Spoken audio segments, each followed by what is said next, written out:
तो बालकांड में तुलसीदास जी ने दक्ष का नेचर बताया है, स्वभाव बताया है। दक्ष सब प्रकार से योग्य था और उसमें एक बड़ी भारी कमी थी। और प्राय जो भी दक्ष होते हैं ना, दक्ष का मतलब क्या होता है? प्रत्येक कार्य को करने में जो पारंगत होते हैं, हर एक काम को बड़ी समझदारी से करते हैं। तो हर एक काम को बड़ी समझदारी से जो करता है वो थोड़ा अहंकारी होता है। बोलो राधे राधे। राधे राधे। अब अहंकार से कैसे बचेंगे आप बताओ? अच्छा काम करना अच्छी बात है, पर अच्छे काम करने वालों का आप समझ लो ज्यादा अहंकार होता है। जब बुरा आदमी भगवान के पास जाता है, यदि बुरे आदमी को भगवान मिल जाते हैं तो भगवान बुरे आदमी से मिलके ज्यादा खुश होते हैं। अच्छा आदमी कोई भगवान के पास पहुंचता है ना तो भगवान खुश नहीं होते। क्यों?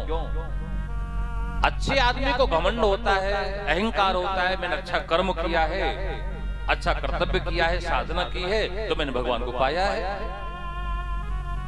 तो वहां भगवान गौण हो गए, आपकी साधना वहां पर प्रथम हो गई। इसलिए भगवान जब बड़े बड़े साधकों से मिले, भगवान को कोई खुशी नहीं होती क्योंकि उनको साधना का अहंकार होता है। लेकिन जब भगवान किसी ऐसे आदमी को मिल जाए, ऐसे गरीब आदमी को मिल जाए जिसने ज्यादा साधना नहीं की, जिस वन में सबरी माता रहते थे उस वन में बड़े बड़े ऋषि मुनि रहते थे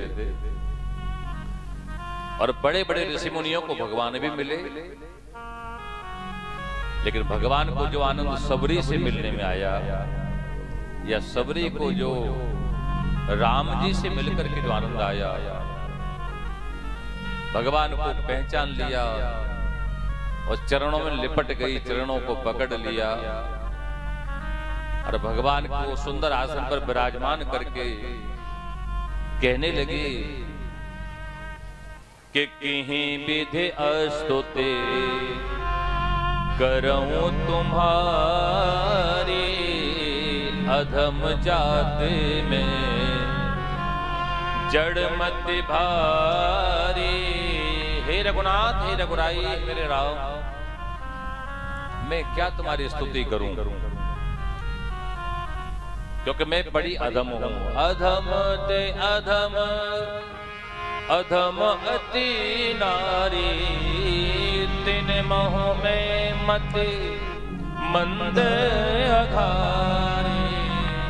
अधम से भी जो अधम है, अधम से भी जो अधम नारी है, उनसे भी मैं बहुत ज्यादा अधम हूं। तो ऐसे भक्ति से और दीनता से युक्त वचनों को सुन करके भगवान बड़े प्रसन्न हो गए। तो दक्ष की बात समझने जैसे, दक्ष जो होते हैं प्राय अहंकारी हो जाते हैं।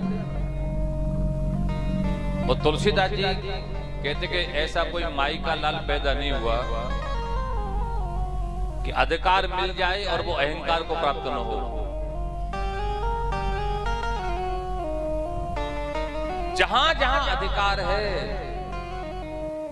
हाँ चलो आजकल तो व्यवस्थाएं बदल गई। हम पहले छोटे छोटे देखते थे, जो छोटे थे ना, किसी के घर में शादी विवाह होता था ना तो एक कोठरी में घर का सारा जो सामान बनता था ना, मिष्ठान, वो एक कोठरी में रखे जाते थे, ताला लगा के चाबी एक आदमी के पास रहती थी। हाँ हाँ, उसको कोठारी बोलते हैं हमारे बंदार में, कोठारी है बतौर। अच्छा अच्छा अच्छा, हाँ, उसके पास चाबी रहती है, हमारा उसका अभिमान देखो। आदमी 10 बार कहे वो खोलेगा ही नहीं। हाँ, सामान दूसरे को है, भी फोकट में मालिक बन रहा, बताओ। तो ऐसा होता है हमारे लोगों को।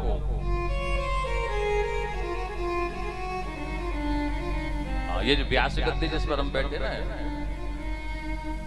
और सबसे ज्यादा अहंकार इसी गद्दी में होता है। हमारे गुरुजी कहते थे कि व्यास गद्दी क्या है? ये तो ऊंट की सवारी है। जैसे ऊंट पर जो बैठता है ना वो हिलता है, ऐसी प्यास गति पर भी बैठने वाला बिना अभिमान किए नहीं रह सकता है। यदि कोई बच जाए तो ठाकुर जी की कृपा है उस पर। इस प्रकार से शंकर भगवान और दक्ष में आपस में बड़ा मनमुटाव हो गया। फिर दक्ष ने भगवान शिव से बदला लेने के लिए हरिद्वार में जाकर के यज्ञ किया। और हरिद्वार जो लोग जाते हैं, कनखल का स्थान जो कनखल जहां पर है वहां भी लोग दर्शन करने जाते हैं। और आप लोग भी सब जाते होंगे, जो भी जाते हैं यहाँ से हरिद्वार तो कनखल भी दर्शन करने जाते होंगे। हाँ, पर मैं भी हरिद्वार में साल में 1-2 बार कथा होती है तो, लेकिन मैंने आज तक कनखल देखा ही नहीं कि कनखल है क्या। और अभी अधिक मास में भी 2 कथा हैं हरिद्वार में। और तब भी मैंने सोचा है मैं जब जाऊंगा हरिद्वार सब जगह जाऊं, लेकिन हाँ मैं कनखल कभी नहीं जाता। अब नवल जी पूछ रहे क्यों महाराज क्यों नहीं जाते? मेरी अपनी भावना है कि वो स्थान अच्छा नहीं है। तो आपको हमारा यज्ञ हुआ था, वहां क्यों स्थान अच्छा नहीं है? यज्ञ तो हुआ था, पर यज्ञ का संकल्प ठीक नहीं था। संकल्प क्या था कि शिव जी का अपमान करना है मेरे को। तो जहां शिव जी का अपमान करने के लिए यज्ञ हो रहा है, वो हो चाहे यज्ञ रहा है, पर वो अशुभ का ही प्रतीक है। तो बस ये बात है।